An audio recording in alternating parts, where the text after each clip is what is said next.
Bonjour et bienvenue dans l'entretien sur France 24. Notre invité aujourd'hui est Patrick Muyaya, c'est le ministre de la Communication et des Médias de la République démocratique du Congo. Merci à vous d'être là. Merci Marc.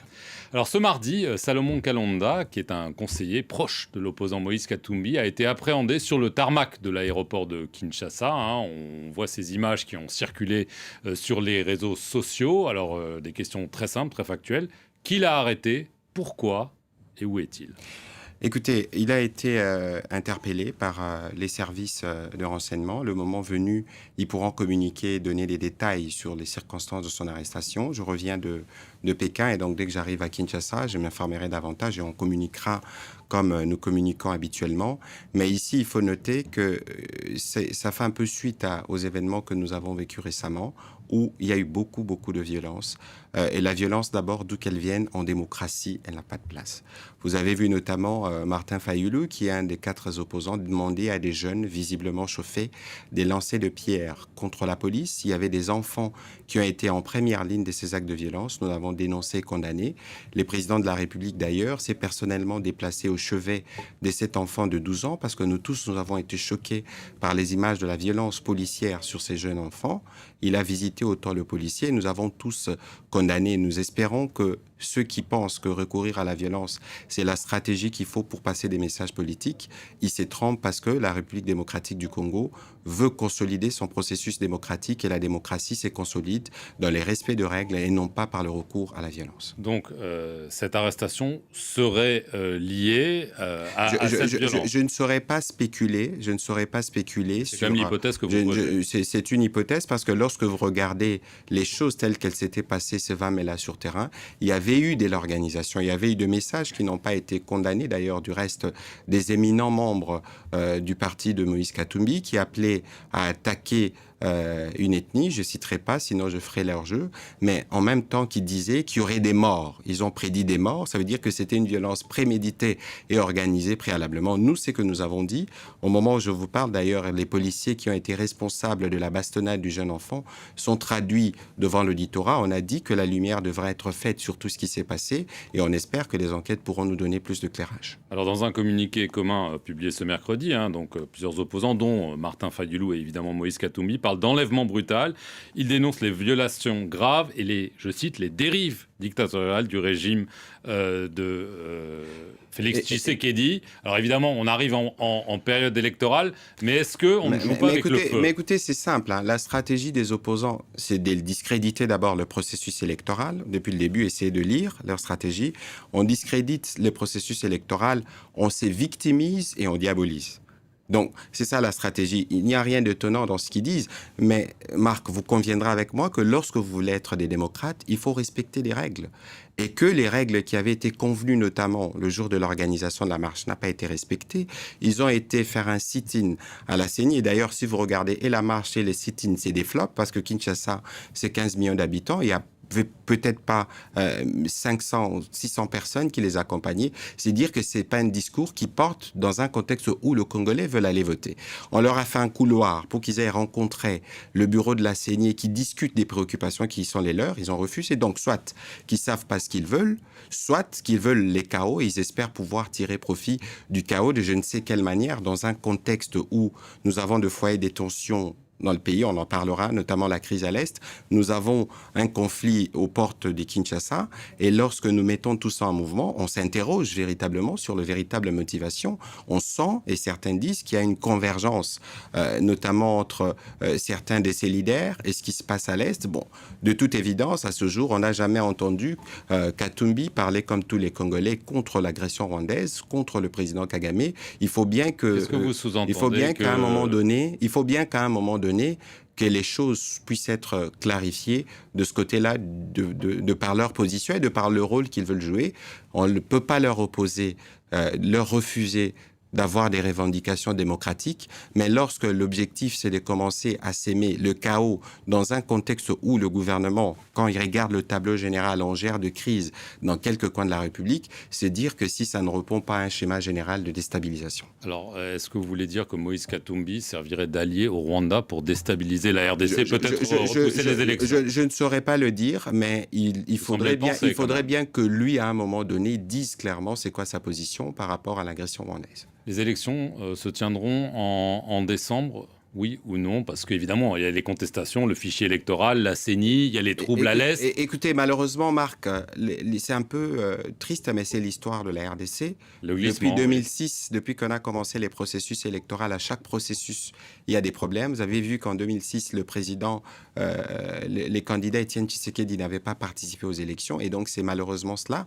Moi qui vous parle, je me suis battu, avec les autres d'ailleurs, pour que nous puissions avoir un processus électoral apaisé et différent. Il y a des gens qui œuvrent pour que ces processus se tiennent et d'autres qui ont fait le choix de ne regarder que les difficultés qui sont inhérentes d'ailleurs dans un processus complexe, dans un pays si immense, pour dire, bon voilà, nous allons jeter les discrédits, parce qu'en réalité, ce qu'ils veulent, c'est les dialogues, ils veulent les glissements, mais en considérant l'ancrage démocratique que nous voulons avoir et le souci du président de la République d'assurer la régularité du processus électoral, on ne peut pas négocier avec les délais constitutionnels. Donc les élections auront lieu en décembre. En tout cas, les élections auront lieu en Certain. décembre. Nous, le gouvernement, nous avons notre tâche dans le cadre de ces processus. Les financements des élections, nous le faisons. Il est là. La sécurisation, nous y travaillons. Les autres parties prenantes, notamment le parti politique, doivent répondre à leur appel parce que les questions techniques liées à l'organisation des élections, il faut plutôt s'orienter vers la CENI, c'est l'organe indépendant qui comprend tout le monde, y compris des membres d'ensemble, y compris des membres d'ensemble, de Moïse Katumbi. Donc, il vaut bien qu'ils aillent de ce côté-là. Nous nous préparons plutôt à présenter les bilans du président Tshisekedi, qui est un bilan qui replace la RDC, qui refait les fondations de la RDC, et nous espérons pouvoir continuer avec les murs, avec lui, dans l'hypothèse où les Congolais acceptent de lui accorder leur suffrage en décembre prochain. Alors le bilan, il y a aussi quand même la situation à l'Est, vous l'avez mentionné en passant, l'instabilité continue. Il y a une force de la communauté des États d'Afrique de l'Est qui a été envoyée, ouvertement critiquée par le président, qui a dit en gros, d'ici la fin du mois de juin, je n'en veux plus, ils s'en vont, ils vont être remplacés par une force des États d'Afrique australe. Est-ce que c'est ce qui est en train de se passer Écoutez, la situation dans l'Est, la RDC, est une situation complexe qui dure depuis 30 ans. Oui, et lorsque vous avez un État mercenaire qui s'appelle le Rwanda, qui a vécu en réalité, qui s'est construit économiquement sur cette situation de guerre, vous avez évidemment des difficultés à les régler immédiatement. Parce que la problématique de la sécurité à l'Est de la RDC, c'est une problématique régionale. Les groupes armés dont on parle, quand on parle des ADF, c'est des terroristes affiliés à Daesh. Quand on parle des FDLR, c'est des génocidaires, des forces génocidaires rwandaises. Quand on parle de Red Tabara, ils viennent du Burundi. On ne peut pas régler les problèmes de nous-mêmes. C'est pour ça que nous essayons de le regarder, mais de manière, dans un prisme global, avec les acteurs impliqués. C'est vrai, avec l'EAC, nous avons eu des problèmes parce que... C'est un échec, c'était une erreur, on peut le dire maintenant. Bon, écoutez, je ne pense pas que l'intention des départs était une erreur, mais c'est dans la pratique. C'est dans la pratique parce qu'il y a des individus qui ont voulu s'écarter du schéma qui était le schéma initial. Ici, Marc, ce qui est le plus important, c'est que nous pensons, nous, avoir mis en place une dynamique qui va nous permettre, avec tous les pays de la région qui veulent, et c'est encore ici l'occasion de rappeler la responsabilité de la France, parce que le président Macron à Kinshasa avait par exemple promis que ceux qui ne respecteraient pas la feuille de route d'Ollanda, ils seront sanctionnés. Nous attendons de voir, parce que c'est clair que la feuille de route n'a pas été respectée, parce que les M23 et les Rwandais, d'ailleurs, sont en train de préparer... Donc vous attendez que la France sanctionne le Rwanda, c'est ce que vous dites. Écoutez, le président Macron avait promis à Kinshasa de manière solennelle. On espère que le président Macron pourra faire sa part. L'idée ici, c'est de nous assurer, parce que nous voulons consolider notre démocratie. Nous ne sommes pas heureux, parce que certains compatriotes n'ont pas pu se faire enrôler dans les bonnes conditions, mais nous devons avancer vers les élections. Il vaut mieux que tous les partenaires de la République démocratique du Congo puissent s'engager pour que le processus électoral puisse se tenir d'une part, et pour que nous puissions régler dans la durée la situation sécuritaire à l'Est. Donc est-ce qu'il y aura des forces de la SADC qui vont remplacer celles de la force d'Afrique de l'Est? Écoutez, le président de la République l'a dit, nous verrons, parce qu'il y a des réunions entre états-majors qui vont se tenir, je crois à Bujumbura, il y a des réunions dans le cadre de l'EAC. Les moments venus, nous communiquerons dans le détail de ce qui doit être fait, mais le souci principal, c'est de nous assurer que nous réglons les problèmes. Et d'une part, les principaux problèmes ne pourraient être réglés que par nos forces armées. Et là, nous travaillons de manière d'ailleurs inédite depuis les années 60 avec une politique de la défense claire, une loi de programmation adoptée, de programmes de formation. Nous espérons que nous allons assurer la montée en puissance de nos forces armées pour régler définitivement ces types de problèmes. En attendant, les signaux qui arrivent de la région sont plutôt inquiétants, notamment autour de Goma. Vous pouvez le confirmer? Oui, bien sûr, parce que nous avons des informations qui donnent ces renseignements. Et ça ne nous étonne pas, parce que nous connaissons l'attitude du président Kagame. Vous revenez de Chine. Vous étiez pour une visite d'État très importante. Alors, on se souvient que le président Tshisekedi avait annoncé notamment son intention de renégocier ce qu'on appelle le contrat du siècle, qui avait été négocié sous Joseph Kabila en 2007. En gros, la Chine bénéficierait des matières premières contre des infrastructures. Un contrat qui, d'après l'inspection générale des finances, était du bradage, du néocolonialisme. Mais on n'a pas vu vraiment de résultats concrets. Est-ce que, en effet, le président Tshisekedi a réussi à renégocier ce contrat? D'abord, c'est que je dois planter le décor pour vous dire qu'il s'agissait principalement du contrat SICOMINE.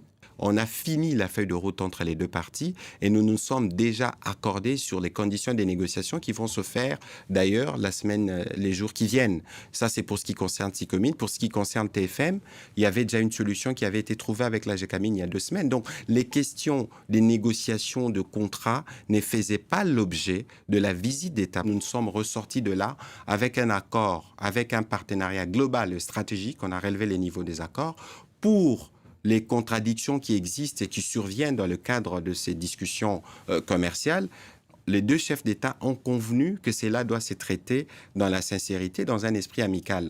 En d'autres termes, que la RDC ne va pas recourir à l'arbitrage ou à la justice parce que nous avons déjà tracé la voie qui nous permettra de trouver la solution parce que les parties chinoises concernées ici, les entreprises, ont reconnu leurs responsabilités dans les choses telles qu'elles se faisaient par avant. Ils se sont engagés à corriger et ça, c'était même avant qu'on aille en Chine. On espère que dans le jour qui vient, nous pourrons recouvrer les ressources qu'il faut parce qu'il faut consolider les programmes de gratuité de l'enseignement, il faut consolider les programmes de couverture de santé universelle, mais c'est toutes ces choses qu'on va présenter aux Congolais durant la campagne parce que nous avons replacé avec le président Tshisekedi les fondations pour recréer et refonder ce pays. Patrick Mouyaya, merci beaucoup d'être venu sur le plateau de France 24. C'est moi qui vous remercie. Et merci à vous d'avoir regardé cet entretien sur nos antennes. Restez-y pour plus d'informations.